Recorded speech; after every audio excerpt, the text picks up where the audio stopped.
Sounds good. Let me see if technology is our friend today.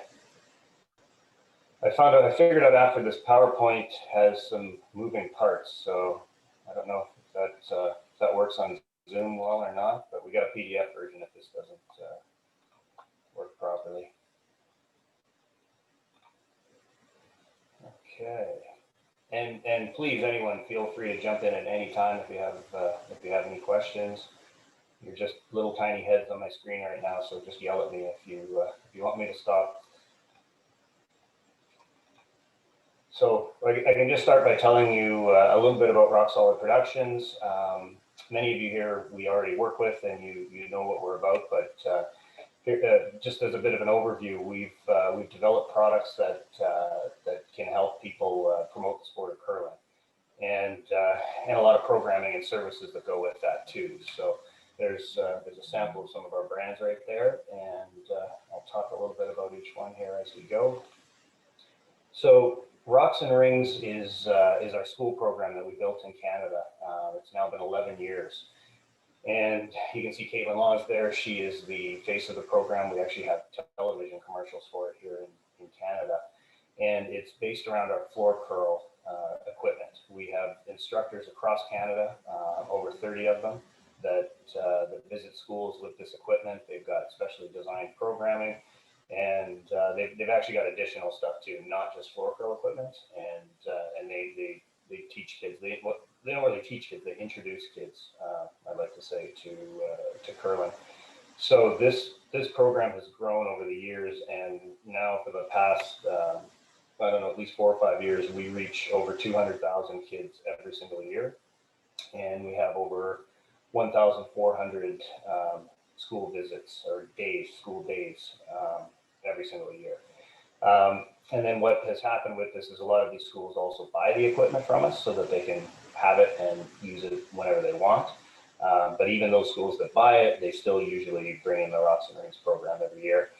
And unfortunately, Brody couldn't join us today, but she, running the Curling Canada Foundation, this is a big part of their foundation. It's at the center of a lot of what they do.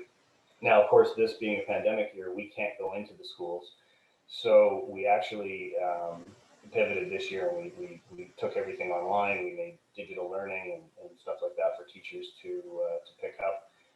We also created a rentals program where we have people all across the country that literally will just go and drop off the equipment and leave it with them for, I think they can choose either 3 or 5 days.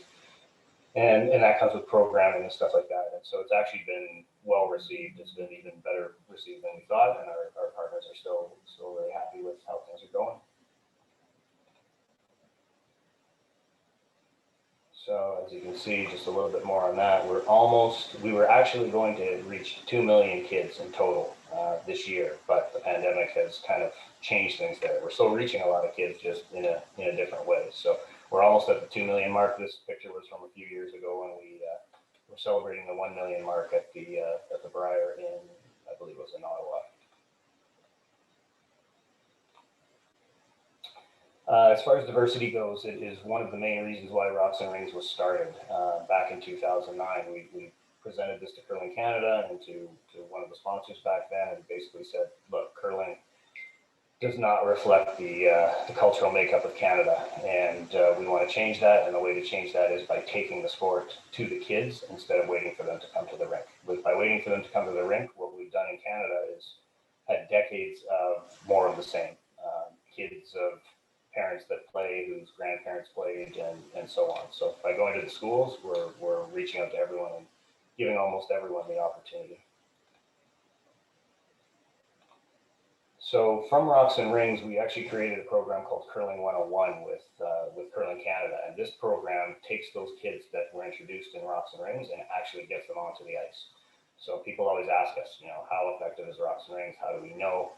It's really difficult to track numbers because, why would a curling club manager or programmer tell us that someone came from Rocks and Rings? So we really have a hard time tracking that. But we have a ton of qualitative or anecdotal evidence that kids are doing that. And so then we created the Curling 101 program, and which has now morphed into the First Stone program that we're partnered with the WCF on, and Scott knows that inside out.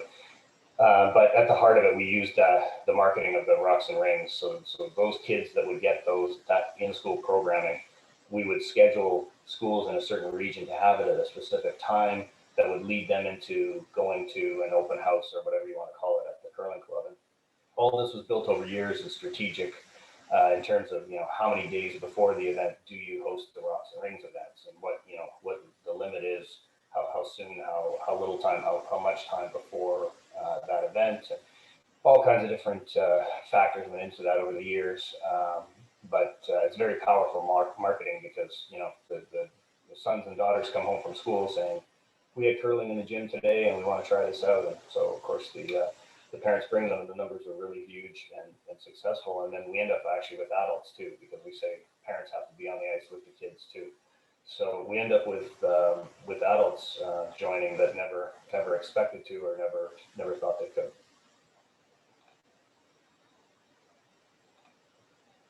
So that was the Rocks and Rings program, and now here, Floor Curl is the equipment that's at the heart of it. So I think many of you have seen this. This is our portable equipment. This, of all of our iceless equipment, this is the most portable, most affordable, easy to take places, and it's progressed over the years in terms of different offerings that we've added to it.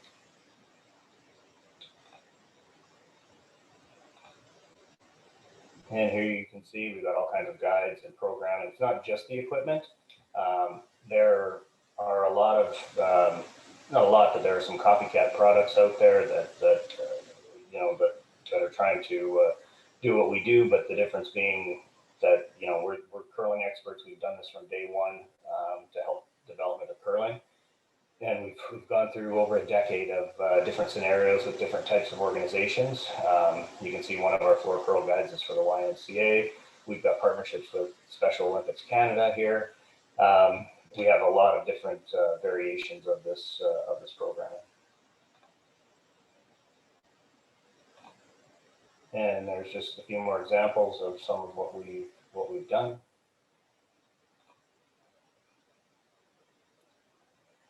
And so street curling is another one of our iceless products. So this one is obviously it's a little bigger, better, not quite as portable. You got to get some, you got to put some elbow grease into putting these things together, and they're certainly more expensive than floor curling, but definitely more eye-catching and eye-turning. This product is great for promoting the sport. Many of the WCF member associations own at least one of these rinks, but where we focus with this is more on like entertainment centers, bars, and restaurants. We've actually had a pretty good surge after a quiet summer with COVID. We've had a good surge in the past few months, especially in the U.S. In the U.S., we've had a lot of places come to us because they can't do indoor programming, and they're looking for something for their customers, and they have to be outside. So they've been exploring our various rinks, and we've got 3 different versions of these that range in price, and each one has different pros and cons to it. And then Rock Solid Productions as a whole, we do all kinds of crazy curling activations, whatever you might want to call them. I mentioned here we've done different pilots targeting new Canadians. This is all on ice stuff now I'm talking about. This is not the iceless stuff. We've worked with all kinds of groups, Big Brother Canada, the TV show. Who knows? We'll do something in 2 months that I wouldn't have any idea what it is right now, but it's going to pop up somewhere in talking to some clients, and we'll pull it off for them. This was actually down in Buffalo. This event was Buffalo, New York has a brand new they call it Canal Side, and it's a brand new rink that they had skating at, and they contacted us, and we convinced them to include curling on part of it. So it's like a shortened mini version, but families can come and try it. And we brought all the equipment to them and trained them. I think it was about 6 years ago now, and they're still going strong every year.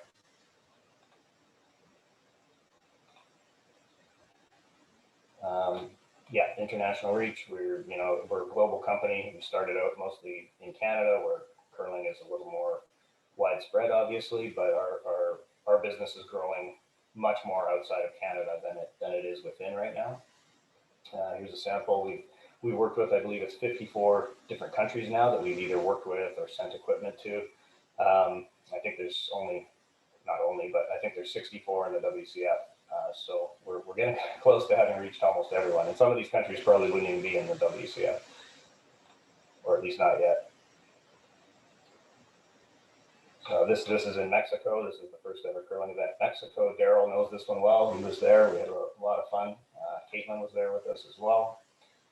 Here's Nigeria. They've got a lot of our floor curling equipment. They're doing everything they can. They've even created leagues and after school programs, and they've sent us videos where, you know, kids have funny but not funny, where kids have been crying because they had to miss their after school floor curling session.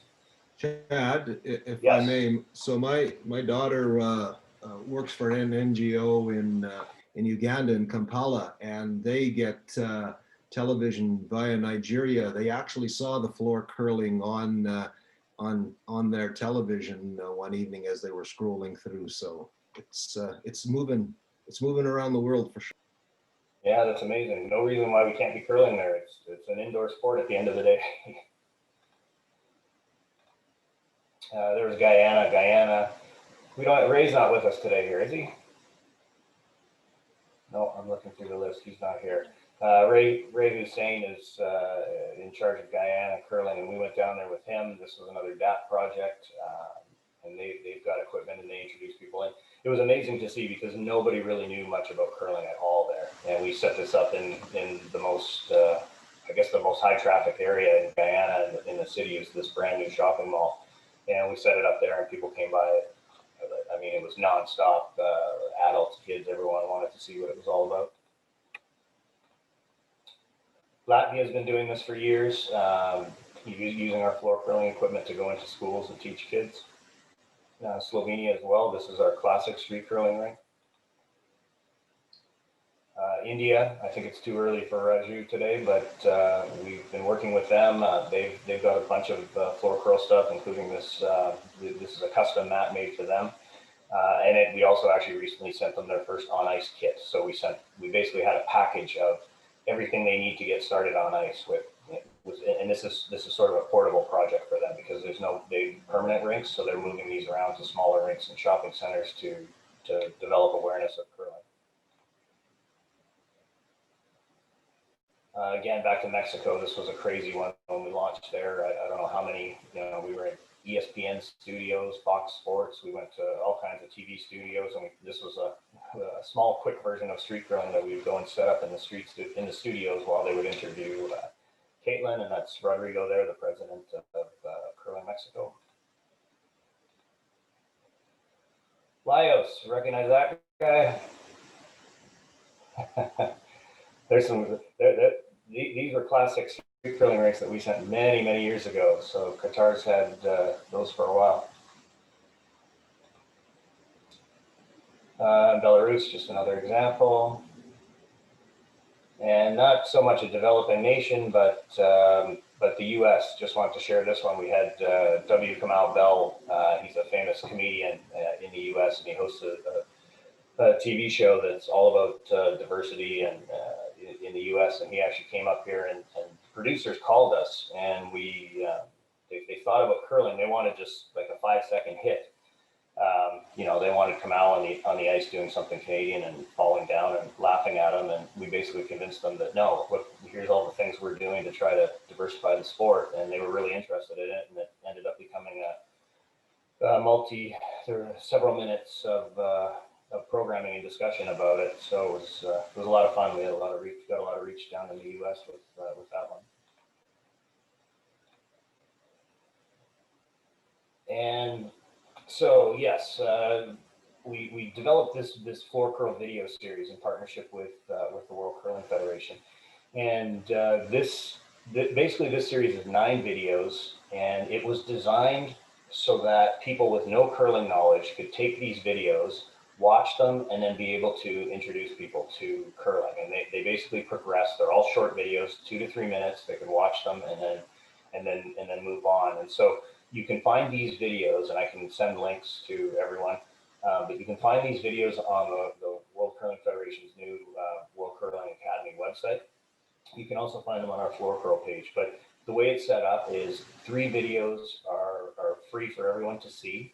All 9 videos are free, but you do have to register to access the remaining 6. And the registration is free. That's at the World Curling Academy. And the benefit to all of this is that, and Scott can correct me if I'm wrong here, but the WCF is basically compiling all this data, and it's accessible for the WCF member associations. So yeah, whenever you're, Scott can talk to how the interaction works, but these videos are housed here, and like I say, the benefit is that it compiles data for everyone. So whether that's to be able to reach out to people later, to actually get them into rinks or whatever the promotions may be, it's a very powerful resource, and we're just really getting it off the ground now and starting to get it out there. Now, I think I can show you. I can show you a teaser video here, but I have to change my sharing. Let me just see here. I couldn't get it into the PowerPoint properly, so can everyone see that okay? So this is from our website, which will eventually kick you to the World Curling Academy website. But you can see here, you can pick what language you want, and we can translate these into more languages, and you can use DAP funding to do that as well. So that's what some of these countries and groups have done. They've used their DAP funding, and we've done that. So let's see if we can get this to play.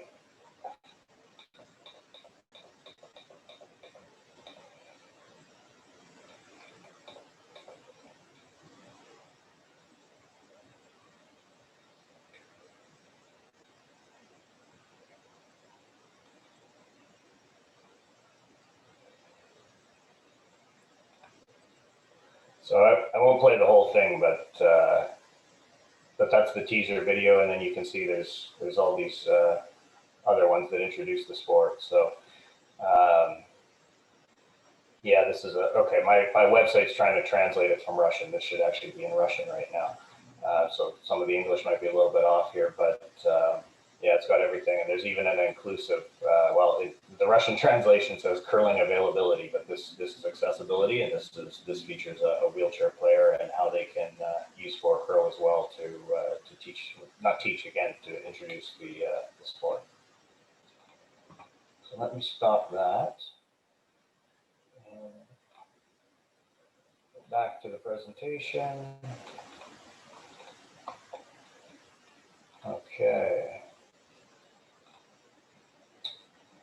Yes, so obviously we know Rocks and Rings is you know, it's well funded, well partnered here with Curling Canada. We have access to television commercials during all of their broadcasts on TSN.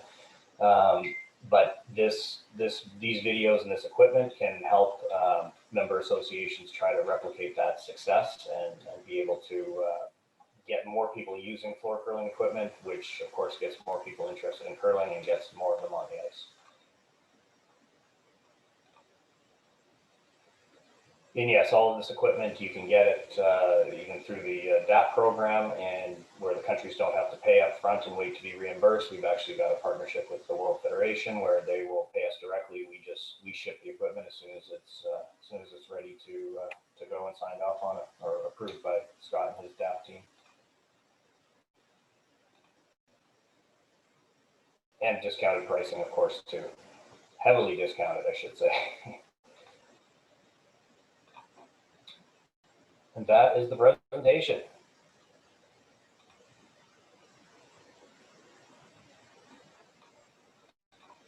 So yeah, does anyone have any questions? I know a lot of you have already worked with this, but there are some people here that have not used it and or worked with us. So yeah, please, any questions at all?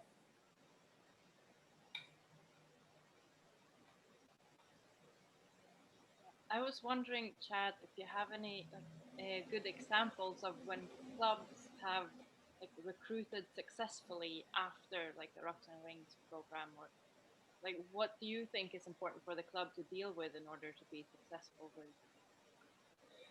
Yeah, so that kind of falls in line with our Curling 101 program, which has become First Stone. So that program has two parts to it. The first one is the outreach with Rocks and Rings and using Rocks and Rings to market the open house to the kids and to their parents.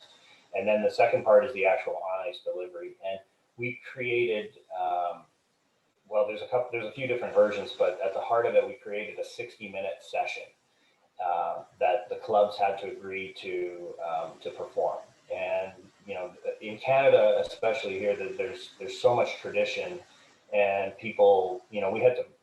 There were a lot of doubters when we would bring the programming to them because you know they're used to having people on ice for 2 hours, and we're telling them no, you should not have beginner people on the ice for 2 hours because they're going to love it for an hour, but then they're going to get cold, they're going to get bored, and when they finally leave after 2 hours, that's what they remember.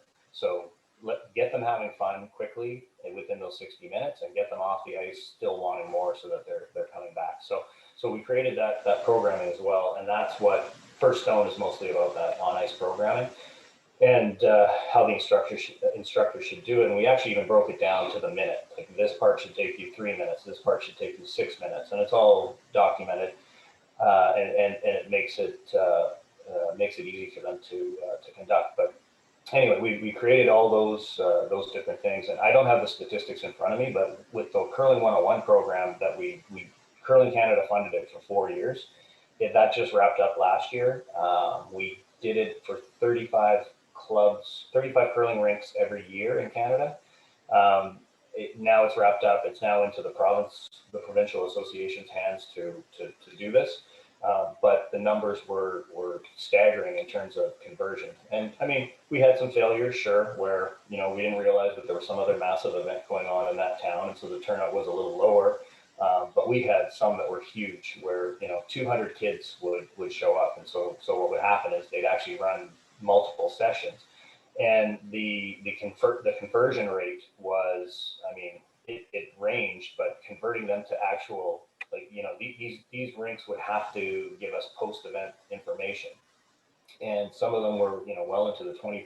And I think our average by the end of it was just under 20% of the kids that actually went would sign up for some kind of further programming.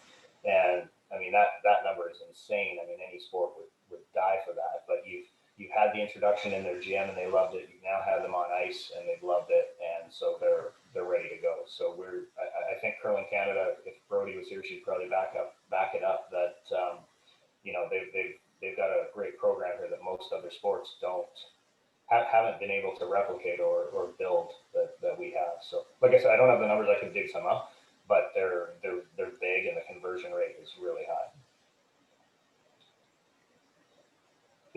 We've actually had examples of some towns and cities where they didn't even have a youth program and they created and filled one, or they doubled their league, you know, filled their ice when it was only half filled, that type of thing. Chad, you mentioned about you were looking at the open house after you'd been with the Rocks and Rings. Yeah. And did you find like the ultimate, what was the best for the conversion? Like how long after? Was it a week after you went into the school, or was it a month after? Or? It was, I don't remember the exact amount, but I think it was we would do it no less than 4 days in advance because they had to have at least enough time to prepare. You know, the parents didn't have something else planned for them that weekend. And I think it was up to something like 10 days. So it was between 4 to 10 days. We would try to go to at least 2, 3, or 4 schools within the radius of that, a small radius of that town or city, wherever the rink was. So we would plan that in advance with the rink as best we could. We would try to get it to a specific time on a weekend and make sure there's nothing else conflicting within that town or city. Like, you know, don't do this when your local hockey league runs at the same time because half the kids are going to the ice hockey league. Do it, you know, within specific time slots. So yeah, there are a lot of things like that, but I believe it was 4 days to 10 days out is when we would go to the schools. And so all those kids already, when they take Rocks and Rings, they go home with a graduation certificate, and we designed that so that it's black and white. They can color it in, put their name on it, and the idea is we hope mom and dad stick that, you know, with the magnets on the refrigerator. I don't know if that's a cultural thing in other places, but you know, And so with the graduation certificates, they would also get an invitation. And of course, another key to this is that they're getting an invitation to that open house. It's not free. We never say anything's free. We, perceive value and all that. We say this is brought to you by local sponsors, and we have partners, and brought to you by local partners, by the local curling rink, etc. And then they had to register, of course.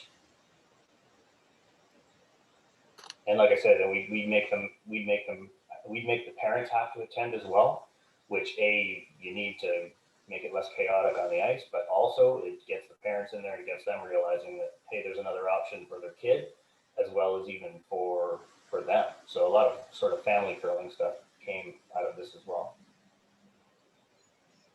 Daryl, maybe you can expand upon how the Olympic Celebration Tour uses the floor or ice curling too. So I think that's a good method. Yeah, we were supposed to have hit 50 of those last year. Unfortunately, we're stalled at 43 now because of COVID. But yeah, we've taken that all over the world, and it's been incredible at the schools, the enthusiasm of the kids. As part of the process, the Olympic Celebration Tour, we would arrive typically, if I can give you a bit of an explanation, we'd arrive on a Thursday. We visit schools on Friday.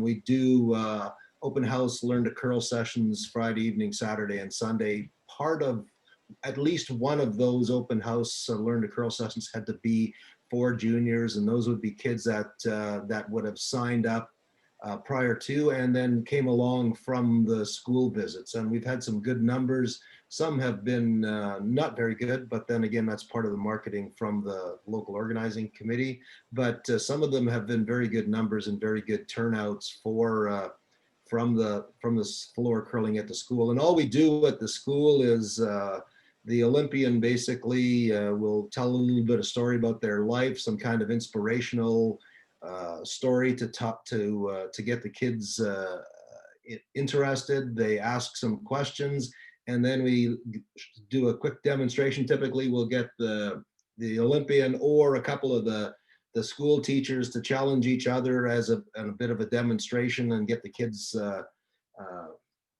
watch, and then we just let them throw. And I've had principals, one in particular, threatened to take me to the office because there was so much noise in the gym that the rest of the students couldn't in the school couldn't study, and I let them know.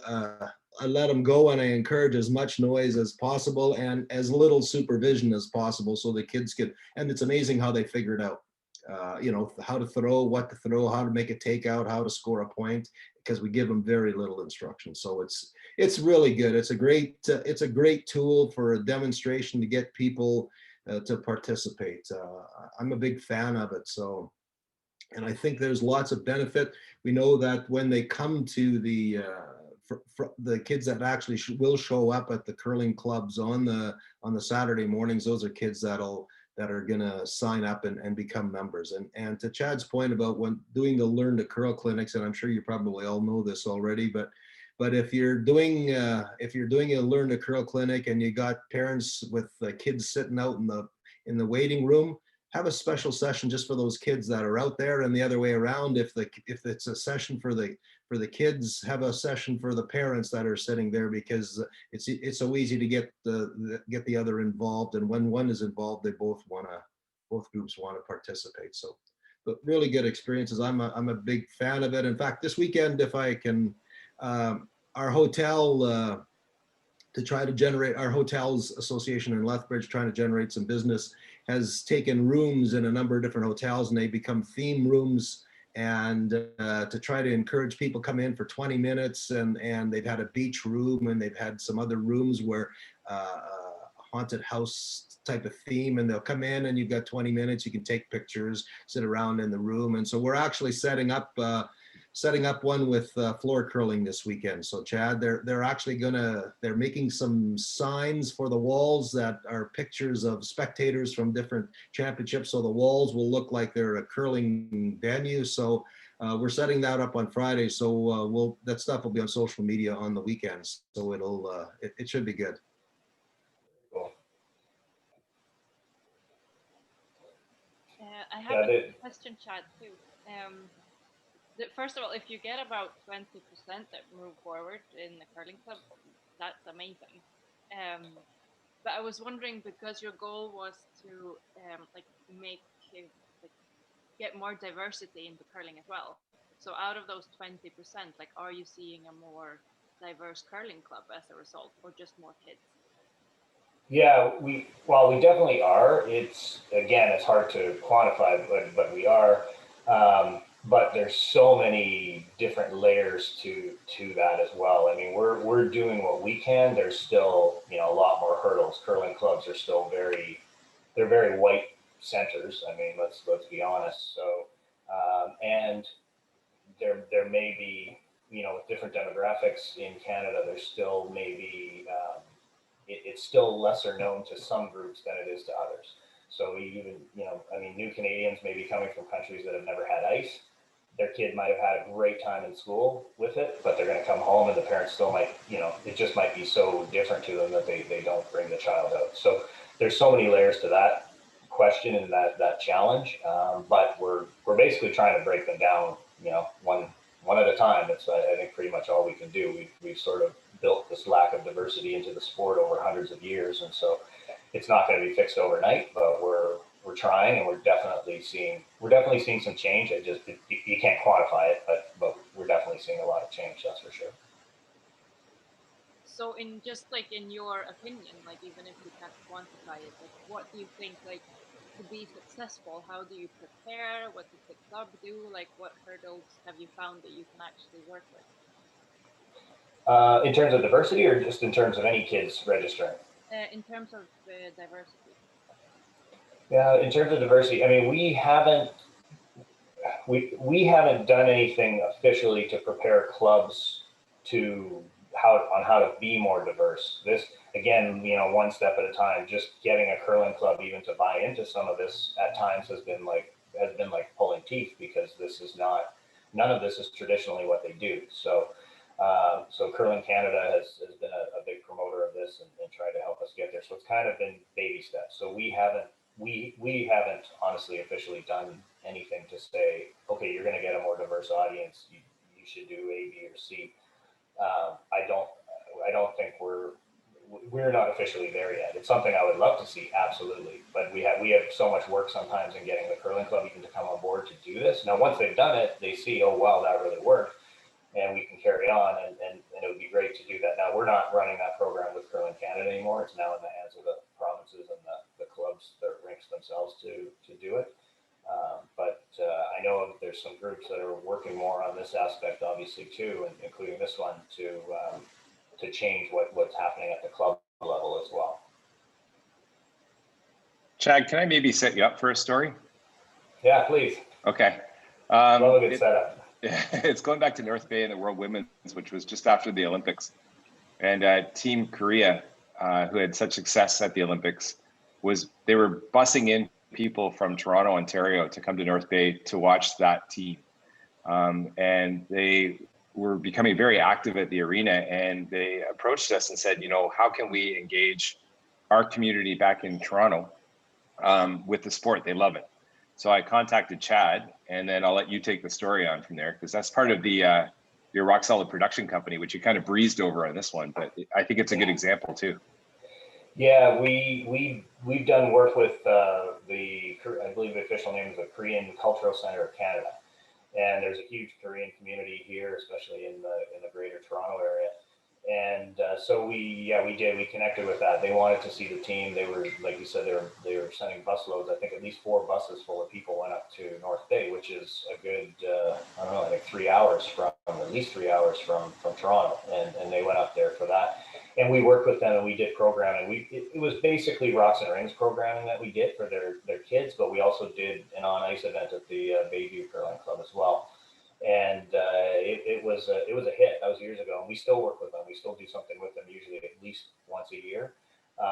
And I know the Grand Slam of curling, they've incorporated that when their championship in Toronto. They reach out to the Korean Center, and they're always happy to come and see the team.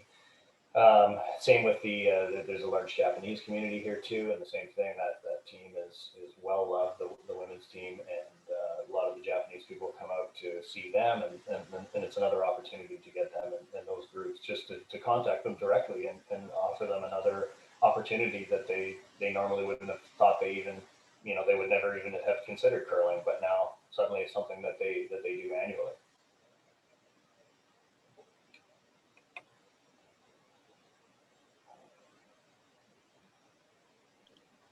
And if you don't mind me jumping in one more time about the, so we were talking about the first stones and the videos and the platform. The analytics we can do on the platform, which we want to share with our member associations, are becoming bigger and more directed as the days go and the platform evolves. So I can tell, like in the US, I can tell you how many people in each state watch the video or have taken a course. And it's that power of that data is why we're developing the Academy.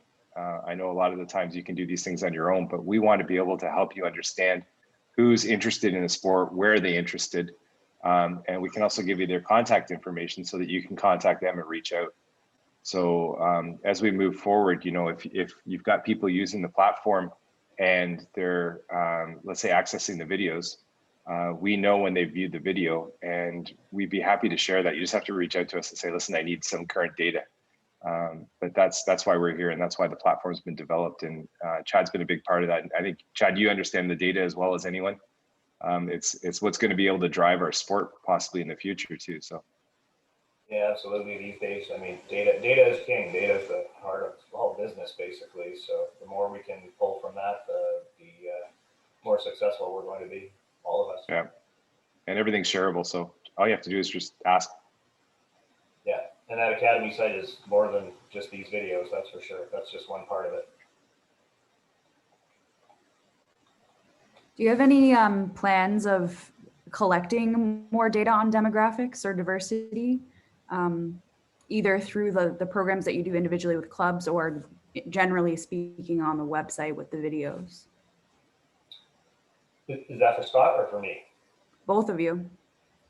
I will flip that one to Scott because that's mostly done for the WCFNAs, and yeah, so I'll flip that to Scott. Well, maybe if you don't mind, maybe I'll do a quick screen share and I can show you what the dashboard I can see right now. So you'll understand maybe a little bit more about the data that we're collecting and how we can share it. I just have to figure out which one to send it to here. That's the one. Can you see that now? Yep. Oh, I seem to have lost. Oh, there we go. Okay, good. Okay. So the first screen that I see, this is a data analytics that we see, but I know how many users are on the platform. That's details about each one. I can tell by the countries how many people have registered. And then by the course, we can see who's registered, who's completed, who's just taking the course right now and not completed it yet. And then with the videos, we can see who's actually watched them, how many times they've been viewed. And then I can ask our developers for more information so that I can get it down to where they've seen them from. And when we collect the data at the beginning, that's probably all you really need to see. That's just these are, again, dashboards, so I can dig down deeper and we can download Excel spreadsheets with more information. But I just have to stop sharing here. There we go. I can work with the developers to find out more information on that. And when we actually sign people up, we ask for those of you who haven't signed up, I think most of you have, we ask for your country, your state or province, gender and age range. So we do have some fairly good demographic details out of that.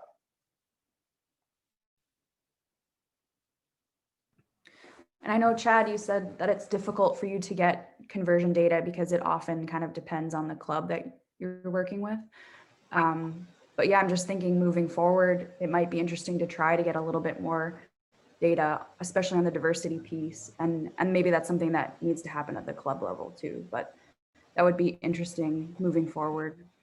Yeah, we would love to have that. And from day one, we've tried and tried, because of course everyone, especially doubters, of the school program, will come and say like, well, how many are actually going on ice? That's great that these kids are playing in their gym, but how many are actually going on ice? So from day one, we've been trying to do that, but the problem is that so much of it is out of our hands. Like you got kids that go to the curling club. Well, the parents would never think to say, oh, hey, let's tell the Rocks and Rings people. And the curling club managers, either they don't even know the kid has just shown up to play, or they do know, but again, why would they, they have no connection to us because we're not dealing with all these clubs. There's, 1,000 of them in Canada, and we don't deal with them directly unless it was a part of that 101 program. So those ones where we actually could work hand in hand, we actually even made them sign an agreement that you're going to do A, B, and C. Those ones we could actually collect data from. The other challenge too is there's so much turnover, especially we find with junior programming, that someone from one year might, be gone the next, and someone else is in there now. And they don't even know what happened the year before or why these kids are there. So it's a real challenge. Like it's just a lot of labor to try to track that. Even if you did get the right person on the phone, whether they're going to give you the information or not it's difficult. So we would love to find more and better ways to track that type of data. Absolutely. We just haven't found it yet. Short of the Curling 101 or First Stone program. Monica, from all the curling in the U.S., you're probably best suited for, or you have an opportunity, I think, with everyone having to complete insurance documents, signing something before they go out onto the ice. So every time there's a curling session, people are registering and having to sign an insurance waiver. Do curling clubs share that information? And is that a document maybe that could be modified where you could capture a little bit more of the information, gender, age, et cetera, that could be shared nationally across the US? Yeah, I think traditionally that document has just been put in a box and put in the back room at a curling club. But moving forward, I know that USA Curling is working on a new insurance program that would be more governed at the national level. So it would require people to have more of a sign up process. And I don't know much about the details, but I think that would be you're right, that would be a great way to collect more data. We're also looking at doing a type of census, so to speak, where we don't have a baseline for our members right now, but just to collect a baseline to see if our DEI efforts are actually changing anything. Because like you said, Chad, data is everything. How can you tell if you're changing if you don't have any? But that's a great idea. I'll try to find out more about the insurance program and if that's going to be online at all. It should be. It's Even if the clubs just share that information at the end of each of those sessions as to the numbers, it would be really good. I know when we tried to do the Global Sports Development is our partner in the Olympic celebration tours, and their mandate is to try to get more youth involved and from different economic backgrounds. And we encourage and advise the curling clubs that are hosting these Olympic celebration tours to invite those schools and go out to give us an opportunity to at least go into those schools. And we've had some success, but we really, even the curling clubs themselves, getting them to do that, they're not connected just because of where they are. Cape Cod has within their school district, which reaches out to a number of more, has a number of different schools in it, have a floor curling program that they challenge. It's a competition that's based throughout the year, and the winners from the schools get to go to the curling club and actually play on the ice. So they reach out to a number of different schools within their school districts, and so there's an opportunity there again as well. But it's difficult for the curling clubs that we've seen anywhere to go out into the different areas and reach and diversify in the numbers. And it's tricky. It's especially, I know here in Canada it's tricky. I mean, most curling club centers, rinks, whatever you want to call them, are way underfunded, understaffed. We actually consult for a lot of places on how to become more of a business, how to set themselves up to be more successful from the business side of things. there's just far too many of them. Just they run bare bones, just basically nonprofits to get by. And I think we're going to see a lot of change after this pandemic. Now, I think there's this pandemic's obviously a massive negative, but there are some huge opportunities I think that are going to come out of this, and I think forward-thinking rinks and centers will be able to capitalize on that and to make some serious changes. Also on the diversity side, I know it's tricky because it's tricky to ask for that data. I know in a lot of cases, I don't think it's even legal in a lot of cases here in Canada to ask what someone's ethnicity or background might be. So I'm no expert on that, but it depends on what I think you're asking for or why. So I'm not even sure that would be allowed at a curling club. So again, it's back to qualitative, visual, anecdotal stuff. Yeah, I think GDPR would actually say you can't do it. So yeah, that's what we're told anyways. The one with the first stone, part of the project, and I'm going to be talking to Daryl and Chad about it later today, is that if the curling club registers into the program and they say, okay, today we're doing a first stone, a QR code is then generated. And when the people get there, the participants, they scan the QR code and they put in their information and they go on the ice. So all the information is collected, which is great because then we can share it not only with the curling club, who will have it obviously, but also with our member associations, so that they know kind of on a grassroots level who's actually going into these curling clubs. And the intent is, even if they don't transition into curlers, if you can transition them into watching curling or going to an event live, that's the main thing. So just having that data, I think, is so important. Yeah, I mean, how many sports are based on people that watch it, that love the sport, but don't have the ability to play it? And I think curling potentially misses out on a lot of that too, right? I mean, someone might come and try it, they might love it, they're watching it on TV, they're trying to figure it out, they try it, they're terrible, but they're still going to go back to watching it on TV and cheering for a certain team. So I think that type of data and that QR ability is massive, and I think that's going to be the future of these, because right now what you see is a lot of clubs will have an open house, and whatever advertising they did, they bring in some people and they do nothing. They don't capture data. They hand them a pamphlet that says, here's our programming, sign up for a full year. And that person has just spent 60 minutes on the ice, and now they're being asked to commit to a full year of this, and they don't really know. And then they're gone, and maybe all it would have taken was one more hit, one more little awareness contact to maybe get them back in. But now they've left, and the curling center doesn't have any way to contact them. And anyway, we see this far too often. It needs to change, and by implementing that type of technology, it takes it out of their hands, but gives them all that power still.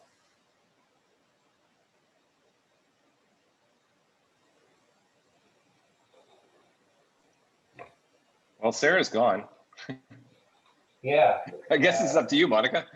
Well, she stepped away to get her kids. Yeah. I did want to ask Chad, if you don't mind sharing, how'd you get into this? Sorry if everybody knows already, but. No, that's actually a good question. He's not a very good curler. I wasn't good enough on the ice, so I had to do something off of it.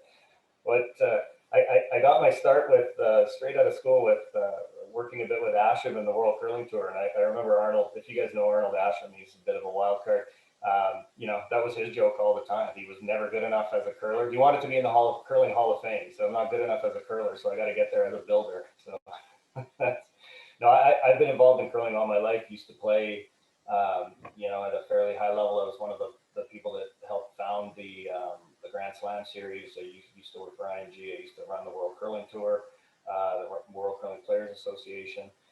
And then I got out of curling for a period of probably about 3 or 4 years, and I began into the sales world, and I didn't like it. I wanted to be back in curling, so it all started actually with Rocks and Rings. We created Rocks and Rings with Capital One was the sponsor at the time, and Curling Canada, and it just blew up from there. And so now we're Rock Solid Productions is now a staff of 6. We're actually in interviews this week to add another marketing person, and it's been constant growth. Pandemic aside, it's been constant growth year over year, with more and more partnerships. We're doing more and more with the World Curling Federation all the time, and I've been involved in curling basically all my life. And can you speak a little bit about like the manufacturing of the products and how that works too? Yeah, so our products are manufactured, some of it's manufactured in China. We have some products that are manufactured in Germany.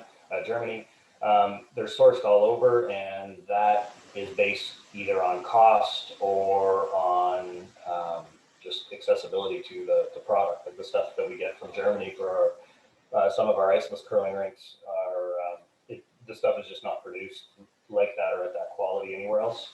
So yeah, it's a global endeavor. We've got Nigeria is calling me every week. They want to build a factory. They want to produce their own stuff in Nigeria to get around import taxes and all that. So we're at, and we're actually exploring that. So who knows what will happen. And that's been the product side has been nonstop in terms of R&D. Like we've never stopped. The products have always changed, always improved. We just keep doing new things and adding new things. Like we created a street curling rink years ago, and it was so awful and not portable and took so much work. And over the years, we changed it. We changed materials, and then now we got to a point where we even are able to sort of cheat and fake some curl with the stones on some of them. And so it just keeps going and going.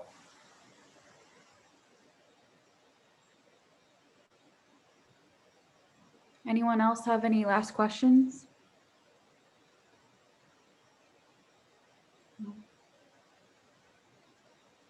Well, I think Sarah left a comment just asking if, Chad, if you have any more successful iceless outreach programs, please share them on our drive, if you can. And the recording of this will also be on our share drive along with any other materials that we collect regarding this. But thank you so much, Chad, for doing this presentation. I know it's early in the morning for both of us, but thanks everyone who joined, and hopefully you can join our upcoming sessions. I know Sarah was going to send an email out today for some February stuff too. So thank you very much, and we'll see you soon, hopefully. All right, Thanks, thank everyone. you guys. Thanks, guys. Yeah, great day. Right.